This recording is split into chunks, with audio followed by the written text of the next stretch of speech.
I'd like to introduce Ayatollah Sheikh الكريم حائری. He's the director of the largest حوزه in Kerbala. Assalamu alaikum. عليكم السلام ورحمة الله. I would like to ask you a question regarding Azadari. What is your opinion regarding Kamazani, the Jizani, Takbir? Would you like to enlighten us in regards to this? بسم الله الرحمن الرحيم. الأسئلة التي سألها الأخ عن الشعائر الحسينية، عن التكبير وعن السلاسل، أعم من أن تكون السلاسل مع السكاكين أو بدون السكاكين واللطم على الصدور وغير ذلك من الشعائر.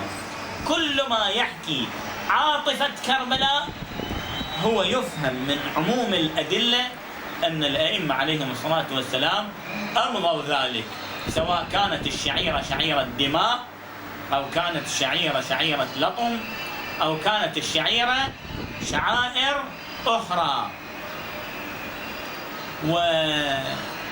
وهناك بعض الناس في فكره يقول لابد أن مثلا أن تكون الشعائر متناسبة والعاصر. من قال ذلك؟ شنو يعني متناسبة والعاصر؟ احنا صلاتنا متناسبة والعاصر؟ نحن نذهب 2.5 مليون 3 ملايين حاج، 1.5 مليون 3 ملايين حاج كل سنة يروحون يحجون، فإذا وصلوا المشعر الحرام مثل الأطفال يلعبون بالرمال حتى يطلعون حصوات، حتى يطلعون حجارات. وش يسوون بيها؟ يروحون يضربون بها حائط. أي عقل يقبل هذا؟ من وين عقلاء؟ صورها لعقلاء العالم ما يقولون دول مجانين. احنا ما نجي نريد نقول الشعائر لازم تكون ومقتضيات العصر هاي مو مناسب، ما تناسب. ليش؟ شنو الآن احنا إذا أردنا من العالم مناسبات ينزلون عند رغبتنا؟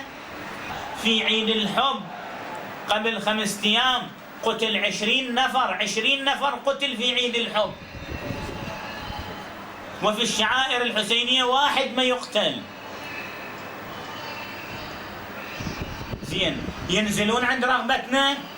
كل واحد إلى قرار أن الرغبات محترمة والعقائد محترمة وحرة، فليحترمون عقائدنا مثل ما نحترم عقائدهم. ليش احنا نتنازل عن مبادئنا لأنه والله يضحكون علينا مو مناسبة؟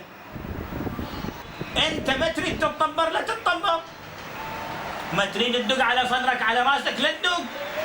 اما هذا اللي يدق على راسه ده يراك كرامه، يشوف كل شيء ما يصير بيه، يجرح اشد الجروح وبعد ذلك يروح جو الماي كل شيء ما يصير بيه، لا يخيطون راسه لا يسوون شيء. فلا بد ان لا نتعامل معها بروح الانهزاميه، بروح خجوله وبإعلام خجول وبإعلام متراجع. لا، اشرحوا للناس، قولوا الناس هاي تحمل كرامات، تعالوا بنفسكم جربوا. واحد ينجرح له جرح صغير يبقى ايام يتأذي يتألم، كل شيء هؤلاء ما يصير بهم.